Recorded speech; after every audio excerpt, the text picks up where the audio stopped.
పేదవారి ఆత్మ గౌరవ ప్రతీక ఇంద్రమ్మ ఇల్లు అని ప్రభుత్వ విప్ ఆది శ్రీనివాస్ అన్నారు. మంగళవారం వేములవాడ పట్టణంలోని ఇస్లాం నగర్లో ముస్లిం కమ్యూనిటీ హాల్ నిర్మాణం కోసం 10 లక్షలతో శంకుస్థాపన, మండల ప్రజా పరిషత్ కార్యాలయంలో మోడల్ ఇంద్రమ్మ ఇల్లును ప్రభుత్వ విప్ రిబ్బన్ కట్ చేసి ప్రారంభించారు. అనంతరం వేములవాడ రూరల్ మండల పరిధిలోని 29 కళ్యాణ లక్ష్మి చెక్కులను లబ్ధిదారులకు పంపిణీ చేశారు. ఈ సందర్భంగా ప్రభుత్వ విప్ ఆది శ్రీనివాస్ మాట్లాడుతూ ప్రజా ప్రభుత్వంలో ప్రజా సంక్షేమం ధ్యేయంగా ముందుకు పోతుందని, ఇప్పటికే ఇండ్ల నిర్మాణాలు శరవేగంగా జరుగుతున్నాయని తెలిపారు. ఆనాడు ఎన్నికల సమయంలో ప్రజలకు ఇచ్చిన హామీలను నెరవేరుస్తూ ముందుకు పోతున్నామని స్పష్టం చేశారు.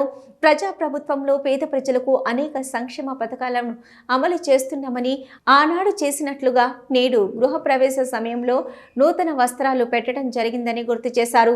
ఆర్థికంగా అనేక కష్టాలు ఉన్నప్పటికీ సంక్షేమ పథకాలను అమలు చేస్తున్నామని అన్నారు. వేములవాడ పట్టణాన్ని అన్ని రంగాల్లో అభివృద్ధి పదంలో ముందుకు తీసుకెళ్లాలనే సంకల్పంతో ప్రభుత్వం పనిచేస్తుందని వివరించారు.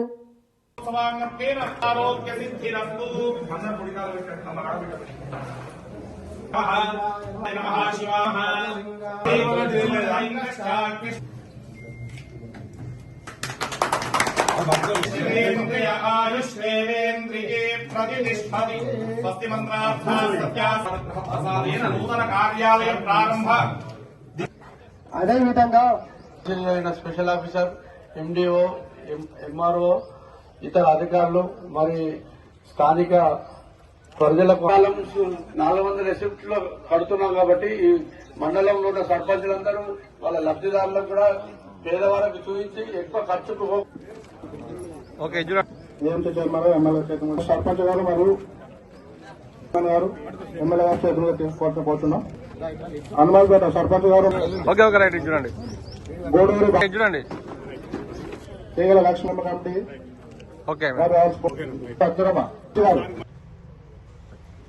పేదల సొంతింటి కళ ఆనాడు నెరవేర్చింది ఇందిరమ్మ. అడుగు స్థలం లేని వాళ్ళకి అడుగు స్థలం ఇచ్చి మరీ ఇందిరమ్మ నిర్మాణం. భారతదేశంలోనే ఇందిరమ్మ ఇల్లు లేని ఊరు లేదంటే అతిశయోక్తి కాదు. అంత పెద్ద గొప్ప విప్లవాత్మక నిర్ణయం తీసుకున్నది కాంగ్రెస్ పార్టీ ప్రభుత్వాన్ని మాట సందర్భంగా చెప్తూ, గత ఎన్నికల కంటే ముందు నేను ఒక మాట అన్నా, డబుల్ బెడ్రూమ్ అని ఊరించి ఊసురుమనిపించిండ్రు, రంగురంగుల బ్రోచర్లోనే అభివృద్ధి చూపించారు, రంగురంగుల బ్రోచర్లోనే రంగురంగుల వీడియోలతోటే జరుగుతున్న అభివృద్ధిని చూపించే ప్రయత్నం చేశారు. కానీ క్షేత్ర స్థాయిలో ఎక్కడా లేదు. అది కేవలం రంగురంగుల బ్రోచర్లు, రంగురంగుల వీడియోలోనే పరిమితమైందని చెప్పిన సందర్భం. కానీ దాన్ని దృష్టిలో పెట్టుకున్న ఎన్నికలు ఒక మాట అన్న, ఇందిరమ్మ ఇల్లు లేని ఊరు మీరు చూపిస్తే మీ ఓటే అడగం ఆ ఊర్లలో అని చెప్పిన. అదే మీరు మాట ఇచ్చి తప్పిరు డబుల్ బెడ్రూమ్ లేని ఊర్లు మీరు చూపిస్తే మీరు ఓటు అడుగుతుంటారంటే ఆ సవాల్కు ముందుకు రాలేదు ఆ రోజు వాళ్ళు. నా ప్రాంతంలో ప్రతి ఊర్లో అడగలేదు. కానీ ఈరోజు మన అధికారంలోకి వచ్చిన తర్వాత క్షేత్ర స్థాయిలో ఇందిరమ్మ ఇళ్ల నిర్మాణాలు ఊపందుకుంటున్నాయి. పేదవారి సొంతింటి కల నిజమవుతుంది. ఆ ఇంటి నిర్మాణం పూర్తయిన తర్వాత మా చేతుల మీదుగా ప్రారంభం చేయబడి మనం పోయినప్పుడు భావోద్వేగంతో వాళ్ళ కన్నీళ్లతో ఆనంద బాష్పాలతో ఏమంటున్నారు, ఈ ప్రభుత్వం చల్లగా ఉండాలి, మళ్లీ రావాలి ఇలాంటి ఇందిరమ్మ రాజ్యం అని చెప్పి ప్రజలు దీవెనలు అందిస్తున్నటువంటి సందర్భంలో ఇక్కడ మనం పేదలకు 400 స్క్వేర్ ఫీట్లలో 5 లక్షల రూపాయలతో నిర్మాణం జరిగి తీరుద్ది, ఈ విధంగా నిర్మాణం చేయొచ్చు అని చెప్పని ప్రతి మండలంలో ఒకటి ఈరోజు చేసుకొని రుద్రంగి, చందుర్తి, ఇక్కడ వేములవాడ, కోనరాపేట ఈ విధంగా పేదలకు ఉపయోగపడేటువంటి ఇండ్ల నిర్మాణం చేస్తుంటే ఈరోజు 5 లక్షల రూపాయలు ఇస్తున్నాం పేదవాళ్ళకు. భారతదేశంలో ఏ రాష్ట్రము కూడా పేదల ఇంటి నిర్మాణం కోసం 5 లక్షల రూపాయలు వెచ్చించిన దాఖలాలు లేవో చెప్తున్నాం. మన దగ్గరే ఇస్తున్నాం, మన దగ్గరే 5 లక్షల రూపాయలు. భారతదేశంలో 29 రాష్ట్రాలు ఉంటే ఒక తెలంగాణ రాష్ట్రమే ఈరోజు పేదల ఇంటి నిర్మాణం చేసుకుంటే 5 లక్షలు ఇచ్చే కార్యక్రమం ఈరోజు చేసేటువంటి సందర్భంలో సుమారు 3500 ఇళ్లు నిర్మాణంలో ఈరోజు పేద ప్రజలు ముందుకు వెళ్తున్నారు, ఆనంద బాష్పాలు రాలుతున్నారు.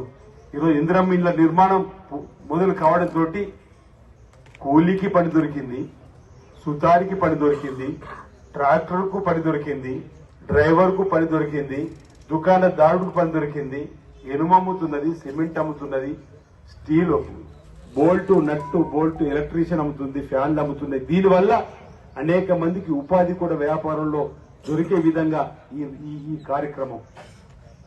అంటే ఒక ఇందిరమ్మ ఇల్లు నిర్మాణం వెనుక ఇంత మందికి ఉపాధి కలిగే విధంగా జరిగినటువంటి ఈ చక్కటి పేదవారి స్కీమ్ ఏదైతే ఉందో అది మనం ఈరోజు అమలు చేసుకొని ముందుకు పోతున్నాం. ఇంతకు సర్పంచులు మాట్లాడి వెంకటేష్ గారిని, అర్పిత గారిని, తిరుపతి రెడ్డి గారిని తప్పనిసరి ఇంకా గ్రామాల్లో ఉన్నారు, వారికి కూడా అందివ్వాలంటున్నారు. ఏప్రిల్ తర్వాత